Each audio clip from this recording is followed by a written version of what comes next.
तुम्ही जर आपला अँड्रॉइड ॲप डाउनलोड केलं असेल तर ते नक्की करा. MPSC tricks bye Ajay Kumar असं गुगल प्ले स्टोरवरून ते ॲप्लिकेशन तुम्ही डाउनलोड करू शकता किंवा त्या ॲप्लिकेशनची लिंक डिस्क्रिप्शन बॉक्समध्ये तुम्हाला पाहायला मिळेल, तिथूनही तुम्ही ते डाउनलोड करा. या ठिकाणी वेगवेगळे कोर्सेस खूप कमी किमतीमध्ये तुम्हाला त्या ठिकाणी उपलब्ध होतील. त्याचप्रमाणे चालू घडामोडीचे महत्त्वाचे कोर्सेससुद्धा या ठिकाणी उपलब्ध आहेत.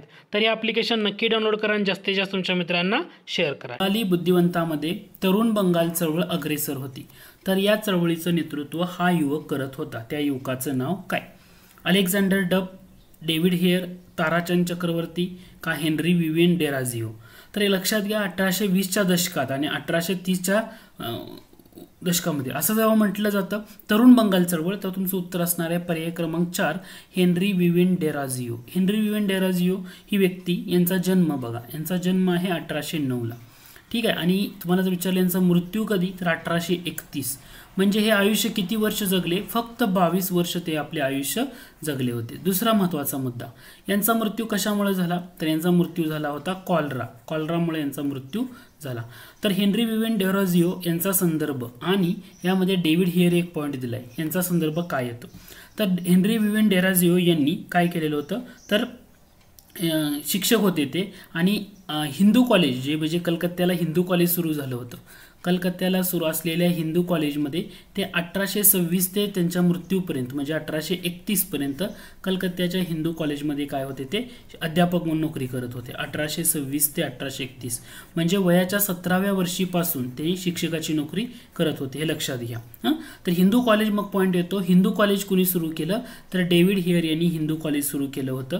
डेव्हिड हेयर हे डच घड्याळजी होते आणि जेव्हा ते व्यापारासाठी भारतात आले, डच घड्याळजी होते, व्यापारासाठी जेव्हा ते भारतात आले त्यानंतर त्यांनी आपलं संपूर्ण जीवन भारतातल्या शिक्षण क्षेत्रामध्ये प्रसारासाठी त्यांनी घालवलं आणि त्यांनी 1817मध्ये हिंदू कॉलेज सुरू केलं. कलकत्त्याला हिंदू कॉलेजची स्थापना केली, परंतु त्यांना मदत केली होती राजाराम मोहन रॉय यांनी. म्हणजे कलकत्त्याचं हिंदू कॉलेज कुणी सुरू केलं म्हटलं तर राजाराम मोहन रॉय आणि दुसरं नाव लक्षात ठेवायचं डेव्हिड हेयर यांच्या मदतीनं. तर त्यांना पण भारतातल्या शिक्षणामध्ये रुची होती म्हणून त्यांनी ते केलं होतं. मग डेव्हिड हेयर हे ॲक्च्युली कोण होते, तर डच घड्याळजी, ते व्यापार करणारा एक व्यक्ती आहे. तो भारतामध्ये येतो आणि हिंदू कॉलेज सुरू करतो आणि या हिंदू कॉलेजमध्ये मग हा हेनरी विवियन डेराझिओ शिकवत होता 1826 ते 31 आणि तो तरुण एक चळवळ चालवत होता. त्या चळवळीला तरुण बंगाल चळवळ म्हटलं जातं आणि त्यांचा मृत्यू झाला कॉलरामुळे वयाच्या 22व्या वर्षी 1831 मध्ये. आलं लक्षात? मग आता हे जे अलेक्झांडर डब आहेत, अलेक्झांडर डब यांनी सुद्धा काय केलं, तर राजाराम मोहन रॉय यांच्या मदतीनं त्यांनी काय केलेलं आहे, तर राजाराम मोहन रॉय यांच्या मदतीनं 1830 मध्ये जनरल असेंब्ली इन्स्टिट्यूट स्थापन केली होती कोलकात्याला. कोणती इन्स्टिट्यूट? जनरल असेंब्ली इन्स्टिट्यूट ही अलेक्झांडर डब यांनी स्थापन केलेली होती. हे एक लक्षात ठेवा फक्त, जनरल असेंब्ली इन्स्टिट्यूट. ओके, एक महत्त्वाचं. ताराचंद चक्रवर्ती इथं का बरं दिलंय मी, कारण हे जे ब्राह्मो समाज म्हणतो किंवा ब्रह्म समाजाच्या सुरुवातीचं नाव काय होतं, ब्रह्मसभेचं रूपांतर ब्रह्म समाजामध्ये झालं. तर ही जी ब्रह्मसभा सुरुवातीला स्थापन झाली होती, या ब्रह्मसभेचे पहिले सेक्रेटरी म्हणून हे ओळखले जातात. म्हणजे ब्राह्मो समाजाचे पहिले सेक्रेटरी कोण असं जर विचारलं गेलं तर तुमचं उत्तर येतं ताराचंद चक्रवर्ती. ठीक आहे. पण दिलेला प्रश्न होता तरुण बंगाल चळवळ अग्रेसर, तर हेनरी विवियन डेराझिओ हे तुमचं करेक्ट आन्सर येणार आहे. ठीक आहे.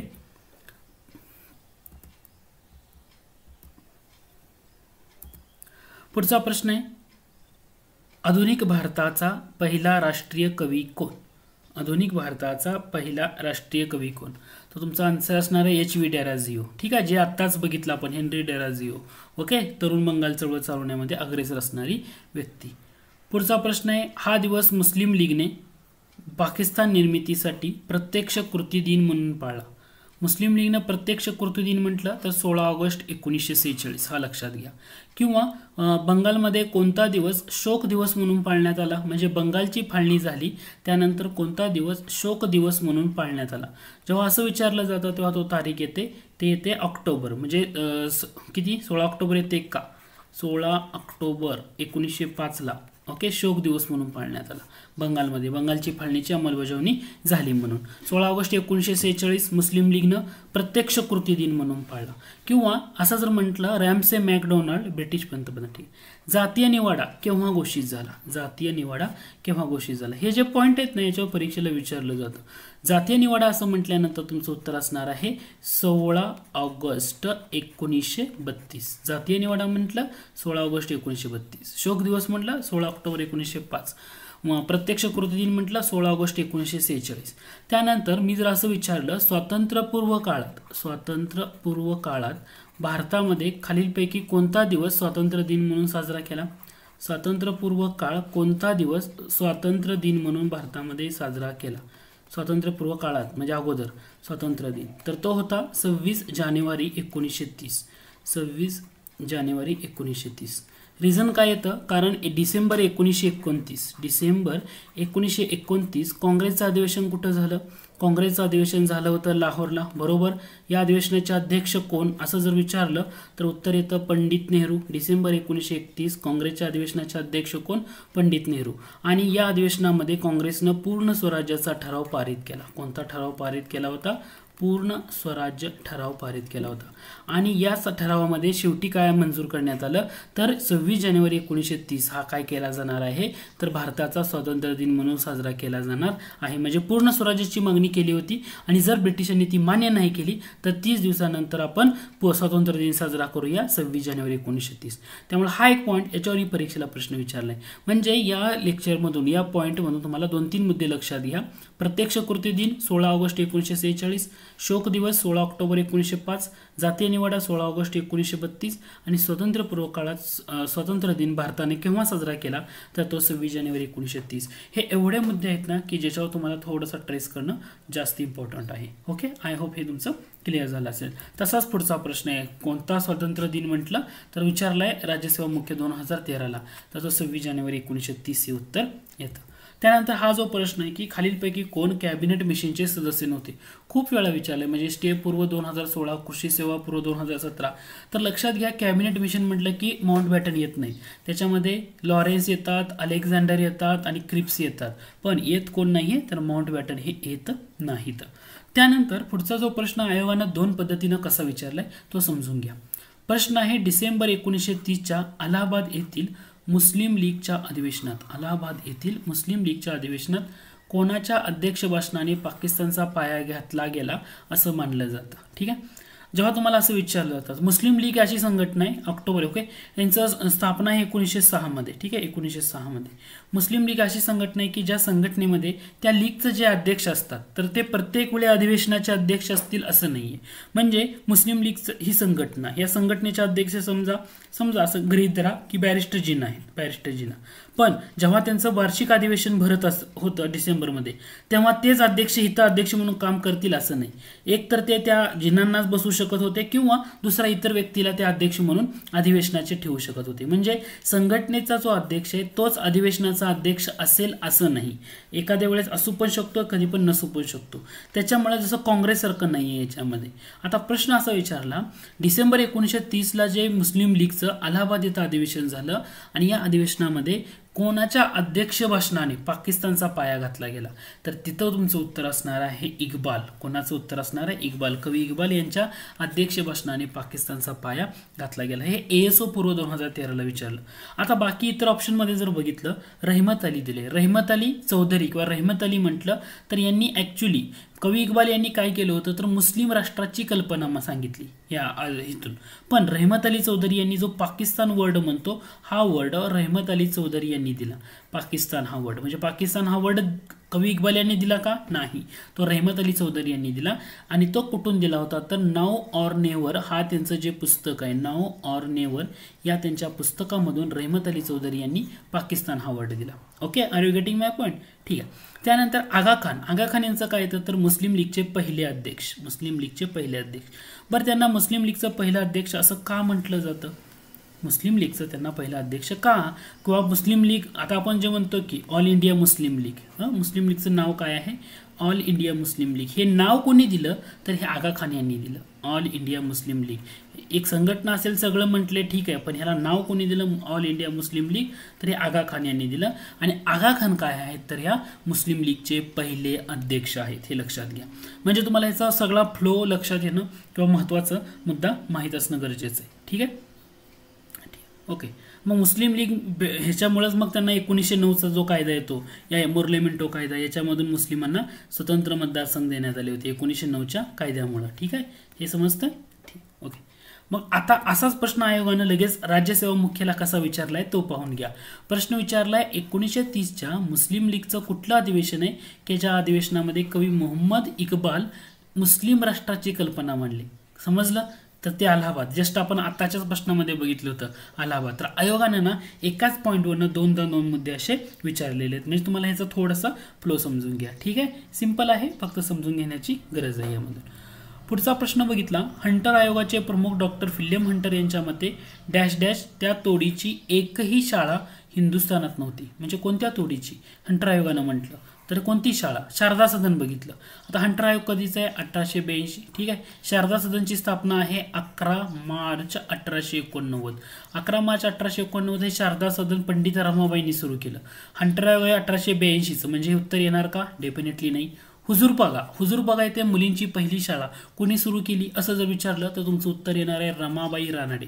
हुजूरपागा मुलींची पहिली शाळा किंवा पहिलं हायस्कूल हे कोणी सुरू केलं? रमाबाई रानडे यांनी सुरू केलं. मग रमाबाई रानडे हे कॉलेज हायस्कूल कधी झालं होतं? 1886 मध्ये. याचा अर्थ हे पण उत्तर येणार आहे का? डेफिनेटली नाही आहे. याचा अर्थ एक तर नूतन मराठी विद्यालय किंवा न्यू इंग्लिश स्कूल हे तुमचं उत्तर राहणार. समजतंय? हुजूरपागा रमाबाई रानडे. ओके. अखिल भारतीय महिला परिषद 1904 त्याच्या अध्यक्ष रमाबाई रानडे. 1904 झालेलं महत्वाची संघटना म्हणजे आपण असं म्हणतो 1904 येरवडा तुरुंगाचं मानद अधीक्षक. 1904 येरवडा तुरुंगाचं मानद अधीक्षक कोण होत्या? तर रमाबाई रानडेच होत्या. किंवा 1908 मध्ये एक संस्था किंवा संघटना स्थापन झाली होती, त्याचं नाव येतं सेवा सदन. तर सेवा सदनच्या स्थापनेमध्ये कोणाचा पुढाकार आहे असं जेव्हा विचारलं जातं तेव्हा सुद्धा त्यांचं उत्तर काय असणार आहे? रमाबाई रानडे. आणि ही सेवा सदन स्थापन झाली होती मुंबईला, रमाबाई रानडे. ठीक आहे, आणि याचं मुख्यालय किंवा याचं रूपांतर 1909 मध्ये याची ब्रांच पुण्याला निघाली किंवा ते त्याचं पुण्याला हलवलं. तर हे पुणे त्यांचं परत केंद्र बनलेलं होतं. रमाबाई रानडे म्हणजे न्यायमूर्ती रानडे यांच्या त्या पत्नी. जेव्हा न्यायमूर्ती रानडे यांचं निधन झालं तेव्हा त्यांनी ग्रंथ लिहिला होता एक, तो म्हणजे आमच्या आयुष्यातील काही आठवणी. हा आत्मचरित्रात्मक त्यांचा ग्रंथ आहे. आमच्या आयुष्यातील काही आठवणी. म्हणजे तुम्हाला इथे एका पॉईंटवरनं तुम्हाला कितीतरी लक्षात ठेवता येतं. ओके, हिस्ट्रीचा अभ्यास करताना प्रश्नोत्तराच्या स्वरूपामध्ये तर त्याचा ॲनालिसिस खूप महत्त्वाचं आहे. जेव्हा तुम्ही ॲनालिसिस करायला लागाल तेव्हा तुमचं ती डेप्थ किंवा नॉलेज आहे ना ते हळूहळू वाढत जातं. ठीक आहे, आमच्या आयुष्यातील काही आठवणी म्हटलं हे आत्मचरित्रात्मक ग्रंथ कोणाचा? तर तुमचं उत्तर असणार आहे रमाबाई रानडे यांचा. समजा मी असं म्हटलं तुम्हाला आत्मवृत्त हे आत्मचरित्रात्मक ग्रंथ कोणाचा? आत्मवृत्त. जेव्हा मी आत्मवृत्त म्हणेल तेव्हा तुम्हाला लई लक्षात आलं पाहिजे आत्मवृत्त इंग्रजीमध्ये looking back. Yes, Maharshi Karve यांचा आत्मचरित्रात्मक ग्रंथ आहे आत्मवृत्त. ओके, महर्षी कर्वे. हा महत्वाचा पॉईंट. किंवा मी तुम्हाला असं म्हटलं अरुणोदय हे आत्मचरित्रात्मक ग्रंथ कोणाचा आहे? अरुणोदय. अरुणोदय म्हटल्यानंतर लगेच आलं पाहिजे तुमचं येस बाबा पदमनजी. आत्मचरित्रात्मक ग्रंथ कोणाचा येतो? बाबा पदमनजी. असं थोडंसं मुद्दा लक्षात ठेवा. ओके, आता प्रश्न असा होता की न्यू इंग्लिश स्कूलची स्थापना कोणी केली असं जर विचारलं तर न्यू इंग्लिश स्कूलची स्थापना आहे 1880. म्हणजे 1882 मध्ये जे हंटर आयोग आलं त्यांनी ह्याच्याबद्दल म्हटलं असेल डेफिनेटली. तर पर्याय ते new English school. Okay, new English school पुण्यामध्ये 1880 साली स्थापन झालं. याच्यामध्ये कोण कोण व्यक्ती येतात? तर याच्यामध्ये आगरकर येतात. बरोबर, आगरकर येतात का? येस. टिळक येतात का? हो, टिळक येतात. आगरकर, टिळक. आणि तिसरी व्यक्ती येते ते म्हणजे विष्णू शास्त्री चिपळूणकर हे येतात, महत्त्वाची व्यक्ती.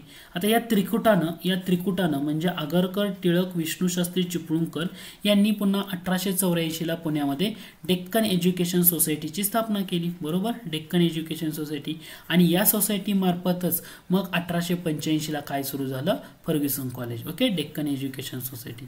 येते लक्षात. म्हणजे एक जरी पॉईंट असला तरी तुम्हाला एवढे एवढे इतर मुद्दे लक्षात ठेवता येतात.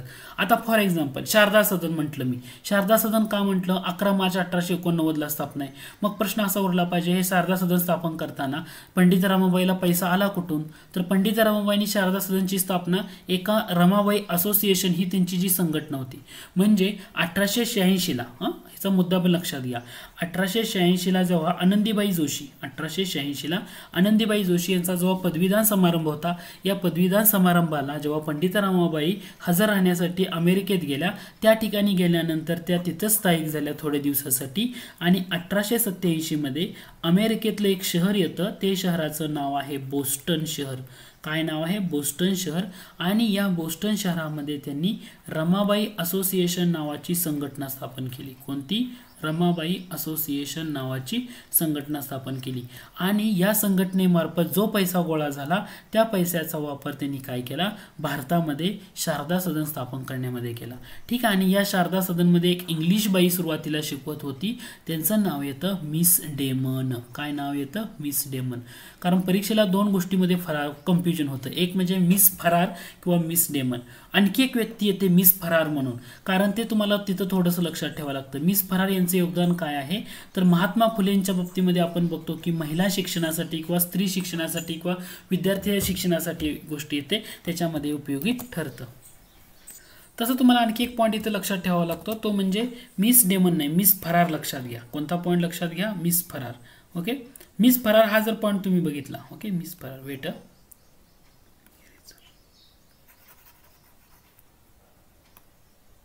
ओके, मिस फरार नाव लक्षात घ्या.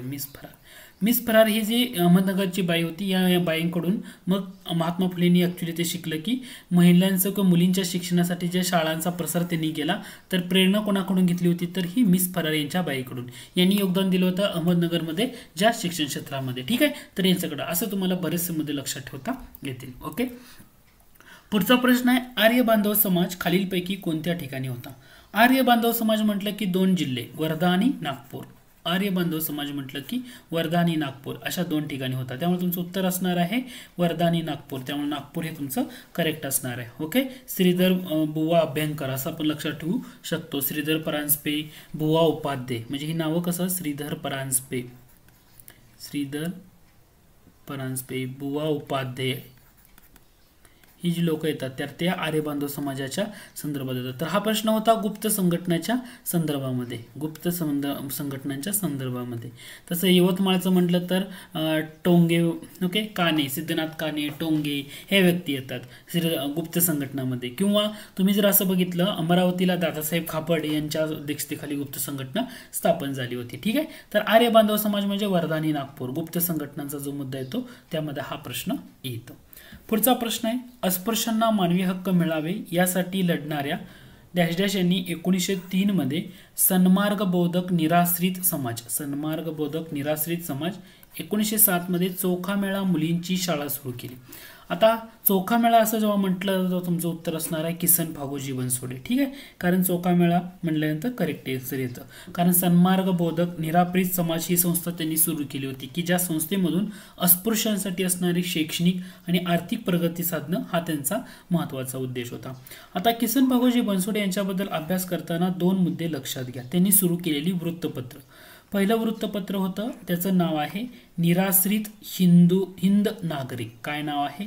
निराश्रित हिंद नागरिक हे वृत्तपत्र. निराश्रित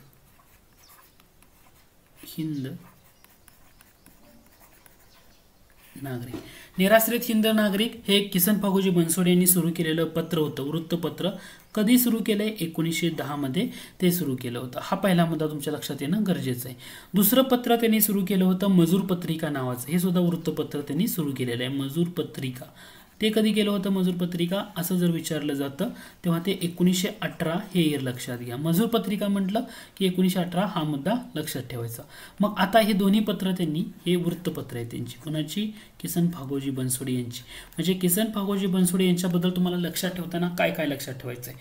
पहिला मुद्दा निराश्रित, जो परीक्षेलाच विचारलाय, त्यामुळं सन्मार्ग बोधक निराश्रित समाज की ज्यामधून अस्पृश्यांसाठी शैक्षणिक व आर्थिक प्रगती करणं, चोखामेळा मुलींची शाळा सुरू करणं किंवा वाचनालय सुरू करण्यात त्यांच्यासाठी हा मुद्दा, आणि निराश्रित हिंद नागरिक 1910ला आणि मजूर पत्रिका 1918ला जे वृत्तपत्र सुरू केलं त्याच्यासाठी ते ओळखले जातात. मग आता प्रश्न राहतो शिवराम जानबा कांबळे. शिवराम जानबा कांबळे यांच्यावर परीक्षेला प्रश्न विचारला होता की यांच्यावर कोणाचा प्रभाव आहे. तर गोपाल बाबा वलंगकर, त्यानंतर महात्मा फुले, बाबा पदमनजी, लोकहितवादी, आगरकर या सर्वांचा त्यांच्यावर प्रभाव होता. आता जेव्हा शिवराम जानबा कांबळे यांच्याबद्दल विचारलं जातं तेव्हा लक्षात ठेवा 5 जुलै 1908 जे पहिलं दलित मासिक म्हणून जे ओळखलं जातं त्याचं नाव आहे सोमवंशीय मित्र. काय नाव आहे? सोमवंशीय मित्र हे सुरू केलं दलित मासिक सोमवंशीय मित्र. तर ते येतात शिवराम जानबा कांबळे. ओके, 1908ला मासिक सुरू केलेलं. त्यानंतर सप्टेंबर 1929चा जर मुद्दा घेतला तर या सप्टेंबर 1929 मध्ये पुण्यामधलं जे पर्वती मंदिर आहे या पर्वती मंदिर आंदोलनाचं नेतृत्व सुद्धा यांनीच केलेलं आहे. मग राहतो गोपाळ बाबा वलंगकर. गोपाळ बाबा वलंगकर म्हटल्यानंतर तुम्हाला इथं 2 मुद्दे आणखी लक्षात ठेवावे लागतात. पहिलं म्हणजे दलित समाजातले पहिले वृत्तपत्र वार्ताहर म्हणून सुद्धा यांना ओळखलं जातं. दलित समाजातील पहिले वृत्तपत्र वार्ताहर या नावानं सुद्धा त्यांना ओळखलं जातं. ते म्हणजे काय येतात? गोपाळबाबा वलंगकर. कोण येतात? गोपाळबाबा वलंगकर. किंवा गोपाळबाबा वलंगकर यांच्याबद्दल आणखी महत्त्वाचा मुद्दा येतो तो म्हणजे 1890 साल. 1890 साली दापोली, कोणत्या ठिकाणी येतं? दापोली या ठिकाणी त्यांनी एक संस्था किंवा संघटना स्थापन केली. त्याचं नाव येतं अनार्य दोष परिहार समाज. काय नाव येतं? अनार्य दोष परिहार समाज. हे त्यांनी 1890ला दापोलीला स्थापन केलं होतं. जेव्हा तुम्हाला गोपाळबाबा वलंगकर म्हटल्यानंतर हा मुद्दा तेवढा महत्त्वाचा येतो. याच्या व्यतिरिक्त तुम्हाला आणखी काय लक्षात ठेवावं लागतं? 1888 साली त्यांचं एक पुस्तक होतं. 1888 साली आलेलं. त्याचं नाव होतं विटाळ विध्वंसन, का तो ग्रंथ म्हणून ओळखला जातो विटाळ विध्वंसन. की या ग्रंथामधून त्यांनी अस्पृश्यांचं खंडन केलं. म्हणजे अस्पृश्यतेचं जे खंडन त्यांनी विटाळ विध्वंसन या त्यांच्या आपल्या ग्रंथामधून केलेला आहे. तर हा एक मुद्दा तुम्हाला लक्षात ठेवावा लागतो. ओके, 1888 विटाळ विध्वंसन अस्पृश्यतेचं खंडन त्यांनी केलेलं होतं. तर तुम्हाला अस्पृश्यांच्या बाबतीमध्ये किंवा गोपाळ वलंगकरांच्या बाबतीमध्ये हे मुद्दे लक्षात घ्या. पहिले वृत्तपत्र वार्ताहर, अनार्य दोष परिहार समाज आणि विटाळ विध्वंसन याच्यामधून अस्पृश्यतेचं केलेलं खंडन, हे जे मुद्दे आहेत ना ह्या मुद्द्यावर तुमचा ट्रेस होणं गरजेचं आहे. ठीक आहे. पुढचा प्रश्न आहे मॅरेज ऑफ हिंदू विडोज हा ग्रंथ खालीलपैकी कोणी लिहिला? Marriage of Hindu widows. Marriage of Hindu widows म्हटल्यानंतर कृषी सेवा पूर्व 2011ला विचारला होता. ईश्वरचंद्र विद्यासागर आणि जे विष्णुशास्त्री पंडित होतं त्यांनी विधवा विवाह असं त्याचं भाषांतर केलेलं होतं. तर हा एक मुद्दा लक्षात असू द्या. ईश्वरचंद्र विद्यासागर म्हणजे ही विद्यासागर त्यांना दिलेली पदवी आहे कलकत्ता विद्यापीठाकडनं, संस्कृत विद्यापीठाकडनं. ॲक्च्युली त्यांचं मूळ नाव येतं ईश्वरचंद्र बंडोपाध्याय. त्यांचं मूळ नाव काय येतं? ईश्वरचंद्र बंडोपाध्याय हे त्यांचं मूळ नाव आहे. विद्यासागर मिळालेली पदवी आहे, हे लक्षात घ्या. ठीक आहे. पुढचा प्रश्न येतो भिल्ल, कोळी आणि धनगर यांच्याशिवाय डॅश डॅश वासुदेव बळवंत फडके यांना मिळून मिळाले. तर भिल्ल, कोळी आणि धनगर यांच्याशिवाय कोण येऊन वासुदेव बळवंत फडके यांना मिळालं? तर ते PSI मुख्य 2017ला विचारला होता. तर याच्यामध्ये बघा तर सीताराम गद्रे आणि रामचंद्र कुलकर्णी हे तुमचं करेक्ट आन्सर येतं. म्हणजे याच्यामधून नाही, ठीक आहे, रामचंद्र कुलकर्णी नाही, सीताराम गद्रे आणि गोपाळ मोरेश्वर साठी करेक्ट आन्सर येतं. म्हणजे पर्याय क्रमांक 1 हे तुमचं अचूक उत्तर असणार आहे. आता याच्यामध्ये उमाजी नाईक. आता तुम्ही जर बघितलं वासुदेव बळवंत फडके यांनी पहिला दरोडा कुठं टाकला? धामारी गावावर, बरोबर. लोणीजवळचं धामारी गाव आहे, या धामारी गावावर पहिला दरोडा टाकला. यावेळी त्यांना मदत कोणी केली किंवा कोणाच्या मदतीनं त्यांनी हा दरोडा टाकला? तर त्याचं उत्तर येतं दौलतराव नाईक. काय उत्तर येतं? दौलतराव नाईक यांच्या मदतीनं त्यांनी तो दरोडा टाकला. हा झाला पहिला दरोडा. दुसरा दरोडा कुठं टाकला असं विचारलं तर जेजुरी जवळचं वाल्हे गाव आहे, या वाल्हे गावावर त्यांनी दुसरा दरोडा टाकलेला होता. त्यामुळे उमाजी नाईक इथे येणार नाही आणि रामचंद्र कुलकर्णी पण येणार नाही. यांना कोण येऊन मिळालं होतं? तर सीताराम गद्रे आणि गोपाळ मोरेश्वर साठी हे त्यांना येऊन मिळालं होतं. म्हणजे पर्याय क्रमांक 1 हे तुमचं करेक्ट आन्सर आहे. पुढचा प्रश्न आहे इंडियन होम रूल सोसायटी कोणी स्थापन केली व ती कोठे होती? इंडियन होम रूल सोसायटी म्हटलं की श्यामजी कृष्ण वर्मा यांनी लंडनला स्थापन केली होती. त्यालाच परत इंडिया हाऊस असं म्हटलं जातं. आणि या इंडिया हाऊसमध्ये सावरकरांनी फ्री इंडिया सोसायटी सुरू केली होती की ज्या सोसायटीच्या मार्फत फ्री इंडिया सोसायटी इंडिया हाऊसमध्ये सुरू केली होती त्यांच्या मार्फत. आणि याच्या मार्फत जे भारतीय तरुण शिकायला आलेत तर त्यांची एक क्रांतिकारी संघटना आहे किंवा त्यांना ह्याच्याकडे वळवण्यासाठी सुरू केलेली फ्री इंडिया सोसायटी. हे एक मी लक्षात ठेवू शकता. पुढचा प्रश्न आहे 1876 मध्ये मुंबईत पहिली रात्रशाळा कोणी सुरू केली? वनसेवा मुख्य 2016ला विचारलं होतं. आन्सर येतं भिकोबा लक्ष्मण चव्हाण. ख्रिस्ती मिशनऱ्यांनी सुरू केलेल्या धर्मांतर प्रक्रियेविरुद्ध सर्वप्रथम आवाज कोणी उठवला? करेक्ट आन्सर येतं विष्णुबुवा ब्रह्मचारी. वर्तमान दीपिका हे जे पत्र आहे या पत्रामधून वर्तमान दीपिका म्हटल्यानंतर 1853. ठीक आहे, याच्यामधून त्यांनी आवाज उठवलेला होता. पुढचा प्रश्न आहे विजोड व्यक्ती ओळखा. त्याच्यामध्ये बॅरिस्टर जयकर दिलेत, वासुदेव दस्ताने दिलेत, अब्दुल सैफ दिलेत. विजोड व्यक्ती म्हणजे अण्णासाहेब भोकरकर. करेक्ट आन्सर येतं. रिझन काय आहे? जेव्हा असहकार चळवळीमध्ये ज्या वकिलांनी एक वर्षभर वकिली सोडली असे नेते. आता बॅरिस्टर जयकर यांनी सोडली. वासुदेव दस्ताने म्हणजे भुसावळचे होते, त्यांनी सुद्धा वकिली सोडली होती किंवा बहिष्काराचं अस्त्र वापरलेलं होतं. अब्दुल सैफ यवतमाळचे होते, त्यांनी सुद्धा ती सोडलेली होती. पण पुण्याचे अण्णासाहेब भोकरकर होते ना, तर त्यांनी न्यायालयामध्ये जाणं येणं सुरू ठेवलेलं होतं. त्यामुळे ते करेक्ट आन्सर तुमचं येणार आहे. पुढचा प्रश्न आहे तो म्हणजे वर्णन ओळखा आणि समाज सुधारक ओळखायचं. त्यामधून त्यांनी अमेरिकन युनिटेरियन असोसिएशनची शिष्यवृत्ती मिळाली. या वाक्यावरूनच कळून जातं. तर ते करेक्ट आन्सर येतं तुमचं विठ्ठल रामजी शिंदे. कारण अमेरिकन युनिटेरियन असोसिएशनची शिष्यवृत्ती मिळवून ते परदेशात शिकायला गेलेले होते आणि तिथे गेल्यानंतर त्यांनी अनेक धर्माचा अभ्यास केला होता 2 वर्षासाठी. आणि एम्स्टरडम येथील धर्म परिषदेला बी ते नंतर उपस्थित होते. आणि चौथं म्हटले सुबोध पत्रिका. म्हणजे सुबोध पत्रिका कशाचं मुखपत्र येतं? प्रार्थना समाजाचं. आणि या प्रार्थना समाजासाठी त्यांनी योगदान दिलं होतं. तुम्हाला जर असं विचारलं विठ्ठल रामजी शिंदे, वीरा शिंदे या प्रार्थना समाजापासून दुरावले कधी? जेव्हा लोकमान्य टिळक नाटक झाली तेव्हा त्यांनी प्रार्थना समाजामध्ये प्रार्थना सादर केली. हे तिथल्या मंडळींना आवडलं नाही आणि त्यापासून ते दुरावले गेले. त्यानंतर त्यांचं योगदान येतं तो म्हणजे ब्राह्मो समाजाच्या संदर्भात. ब्राह्मो समाजाचे आचार्य म्हणून त्यांना केरळला पाठवण्यात आलं होतं. तेव्हा त्यांनी तिथं वायकोम सत्याग्रह मध्ये लक्ष देतो बघा. त्रावणकोर संस्थान वायकोम सत्याग्रह. तर वायकोम सत्याग्रह का करण्यात आला? तर तिथं एक अस्पृश्य जमात होती, त्या जमातीचं नाव आहे पिट्ट्या. आणि या अस्पृश्य जमातीला, पिट्ट्या नावाची जी अस्पृश्य जमाती आहे तिथं खूप अत्याचार अन्याय केले जात होते. तर या अस्पृश्य जमातीचा एक साधू, त्याचं नाव आहे शिवप्रसाद. तर या साधूच्या सोबत त्यांनी मिळून तिथं काय केला? एक सत्याग्रह केला.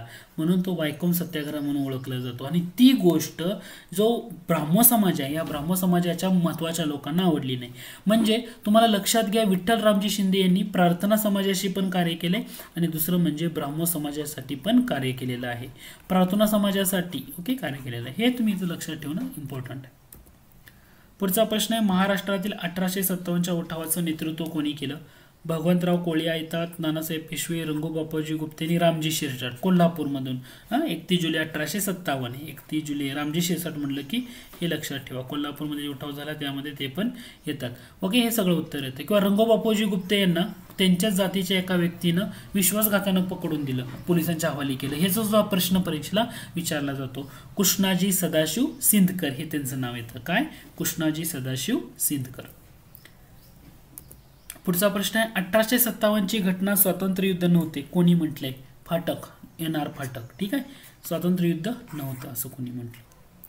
पुढचा प्रश्न आहे मुंबईतील गिरणी मालकांनी परिस्थितीचं गांभीर्य ओळखून कोणत्या साली बॉम्बे मिल ओनर्स असोसिएशन ही संघटना स्थापन केली? करेक्ट आन्सर येतं 1876. आता याच्या संदर्भात एक व्यक्ती येते ती म्हणजे दिनशॉ माणिकजी पेटीट. दिनशॉ माणिकजी पेटीट हे त्या संघटनेच्या वतीनं खूप काळासाठी त्याचे प्रमुख राहिले होते. ठीक आहे, 1876ला ही संघटना सुरू झाली होती.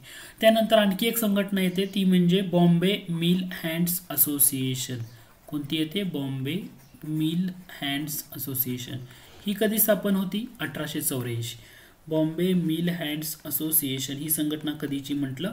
1884. कुणी स्थापन केली? नारायण मेघाजी लोखंडे. कुणी स्थापन केली म्हटलं की नारायण मेघाजी लोखंडे. हे तुमचं उत्तर येतं. ठीक आहे. किंवा Bombay spinning and viewing company. Bombay spinning and viewing company म्हटलं की कावसजी दावर 1854ला सुरू केलेली. हा एक मुद्दा तुम्ही इथं लक्षात ठेवू शकता. पुढचा प्रश्न आहे तो म्हणजे खालीलपैकी कोणती जोडी बरोबर आहे. वॉरन हेस्टिंग बोली पद्धत डेफिनेटली बरोबर आहे. लॉर्ड कॉर्नवेलिसनी कायमधारा पद्धत बरोबर आहे.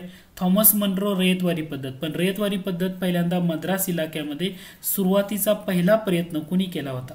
मद्रास इलाका, तर ते येतात captain Alexander read. Captain Alexander read यांनी जेव्हा ते कलेक्टर होते त्या ठिकाणी, तर त्यांनी या प्रांतामध्ये मद्रासमध्ये बारामहाल जिल्हा जो होता, बारामहाल जिल्हा याच्यामध्ये पहिल्यांदा प्रयोग केला होता रयतवारी पद्धतीचा.